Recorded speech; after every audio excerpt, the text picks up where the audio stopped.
the name is there or not. I went to the table, I asked the officers, they checked, and they said, yes, your name is there. Thank you very much. Because the last time my station was Oberready School, and here they changed. So I couldn't find my name there because to check in advance, I was just campaigning for Andhra Pradesh. That's the reason I came and went. Meanwhile, press is so enthusiastic, and they said challenge is violating. No, I'm not such a person. So this is for your kind information. I'm not such a person, and I'm a person who can respect democracy. And we're moving on to some other news now. Even as Robin Uthappa continues to impress with the Kolkata Knight Riders, he is in the news for all the wrong reasons because of his family dispute. His mother Rosie has filed a complaint against his father Venu Uthappa at the Shuntikoppa police station in Kodagu district. She has accused him of threatening to kill her and also physically abusing her. The couple has been married for 31 years now, but they have been at war with each other right after a year into their marriage. She has now complained that Venu Uthappa assaulted her on the 19th of April. She has also filed a complaint against Manjushri, who is the wife of Verghese Calvin. He is Rosie's sister's son. She has accused her also of assaulting her. Well, Robin Uthappa in news for all the wrong reasons there because of the family feud. His mother Rosie Uthappa has now gone on to allege his father Venu Uthappa of assaulting her and abusing her and even threatening to kill her. Rosie Uthappa has said that on various occasions she has been abused by Venu. Well, the couple has been at loggerheads and it has been a problematic relationship ever since they have been married. That is almost 31 years ago. However, the family members have refrained from commenting, but a complaint against Venu Uthappa has now drawn attention from various quarters.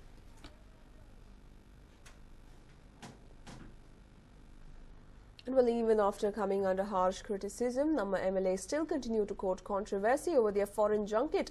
This time, 15 MLAs are going on a foreign tour to Australia and New Zealand. The 15-member delegation will be led by Tanveer Seth. Meanwhile, YSV Datta and MLA Puttanna have decided not to go on the foreign tour. MLAs going on the foreign tour include Sidhu B, Nyaya Gowda, Ishwara Khandre, MK Somashekhar, Vijayananda Kashapanavar, T. Raghamurthy, H.C. Balakrishna, M.J. Appaji, Mallikarjuna Khubba, Duryodhan Aihole, Arvind Chandrakant, K.S. Puttanaya and U.B. Barakar. Meanwhile, the other two MLAs, YSV Datta as well as Puttanaya, have decided not to go on a junket. Let's not forget that in previous instances last year, when MLAs had decided to go on a junket to various foreign locations, there was severe criticism that came in from across the nation, but many of these MLAs still went ahead and went for their foreign junket, and on their return they even gave a report as to what they did on their foreign junket that can be used in the country, and there was nothing substantial that they could explain and justify their foreign junket using the hard-earned money of a taxpayer and going on foreign trips such as this. And despite the criticism, despite the Congress government in the state coming under shame for their actions, here is yet another junket. This is the third junket that MLAs from the Congress government are going on ever since they have come to power in May last year.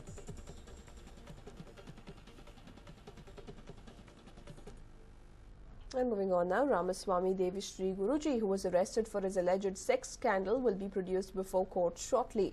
He will be produced before the 5th ACMM court by the HSR Layout Police. A special team of HSR Layout Police tracked him down near Krishnagiri in Tamil Nadu yesterday. The police have also questioned him about an alleged life threat he gave to his car driver.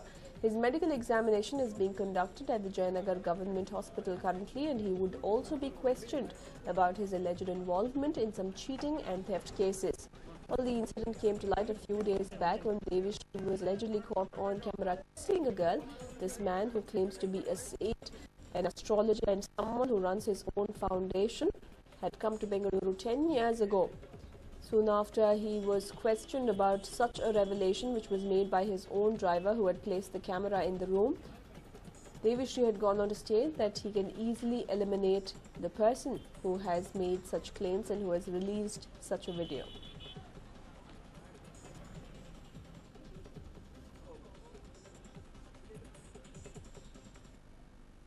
And well, preliminary investigation into the gunning down of a 23-year-old youth by the anti-Naxal force at Tanikodu checkpost in Chikmagaluru district has revealed that he was shot at while trying to flee and not in the chest at point-blank range as was suspected earlier.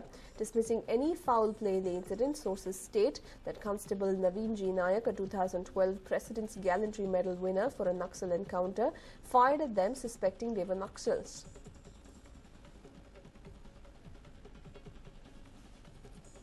Well, 23-year-old Kabir was shot at while reportedly trying to transport more cattle than permitted across the district, and this came under criticism from various right-wing Hindu groups.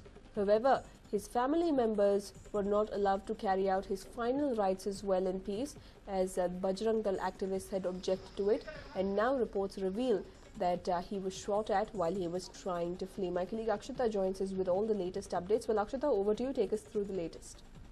Well, Nishita, this particular incident had shocked several people. In fact, it led to a lot of allegations against the ANF Jawan who was, in fact, posted. There are a lot of questions on whether, in fact, he had shot in a fit of rage or whether it was an incident where it was mere suspicion and nothing else. But now, of course, revelations coming in that he was shot at when he was trying to flee.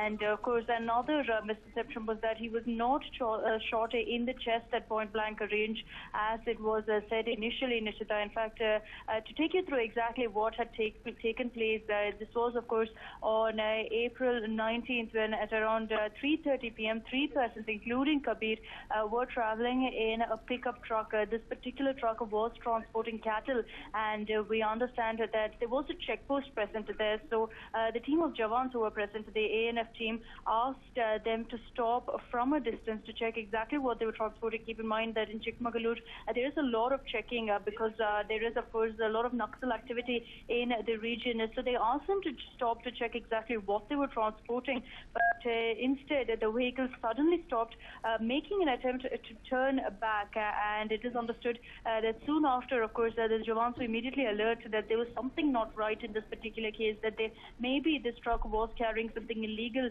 Now, 3 people were in the particular pickup truck, and they immediately jumped out and started running around. So for obvious reasons, the ANF Jawans immediately got cautious, immediately got suspicious that these men were in fact Naxals and shot at them. In fact, it is understood that Nayak, of course, Naveen Nayak, who was the person who shot at Kabir, first fired in the air as a warning. However, they continued running, after which Nayak shot down Kabir while the rest ran away, is what we understand, Nishita.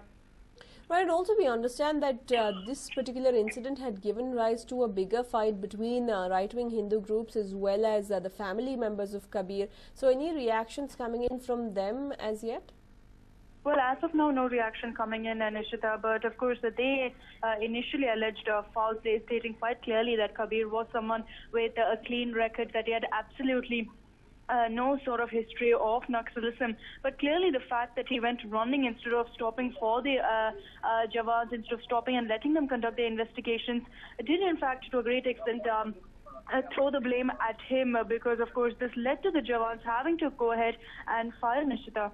Right, thank you for joining us with all those details, Akshita. Well, according to the preliminary report submitted by the police to the Karnataka government on the 19th of April at around 3:30 a.m., 3 persons, including Muhammad Kabir, were coming in a pickup truck transporting cattle.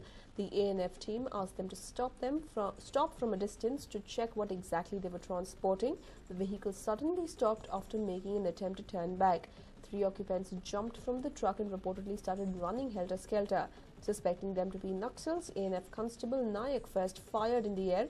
Even then, the occupants continued running, after which Nayak shot down Kabir while the rest ran away. This comes in the backdrop of the ANF personnel being suspended for their actions. And And moving on now, if your water connection is not legal and if you have not paid the water bills for a long time, it is time you regularize it. The reason? BWSSB is all set to file criminal cases against the offenders. In 2006, the BWSSB took up the task of providing water to 110 villages of Greater Bengaluru Water Supply and Sanitary Project. It installed pipelines to run Kaveri 4th stage and 4th phase water. To get water connections under this scheme, residents with houses in 30 by 40 sites had to pay 6,000 rupees to the water board. Since the pipelines had already been installed, residents did not pay the BWSSB and instead took illegal connections. According to BWSSB officials, illegal connections take up about 80 MLD of the 1,200 MLD water released to the city. Though BWSSB has served notices with deadlines to all holders of illegal connections, they have not paid heed. Balance about 80,000 or not yet. So we have taken steps to extend the facilities to regulate up to the May. If not, from June onwards, we will cut the bore point by digging the 1 meter by 1 meter and 1 meter depth. So we will charge the extra 2,000 rupees to the consumer, and we are requesting to provide the road cutting charges also and road cutting permission letter from the BBMP. That will take cost to the public. So I am requesting all the consumers as to take the connections and regularize within 31st May. Take a look at these statistics. There are about 1.5 lakh illegal connections in Bengaluru, and 80 MLD of water is taken up by these connections. The value of this water is 8 lakh rupees a day. The loss incurred by BWSSB in the last 18 months is a whopping 49 crore rupees. May 31st is the deadline for regularizing illegal connections, and if they are not done, BWSSB will file criminal cases. Will the BWSSB's ultimatum change the scenario is what remains to be seen.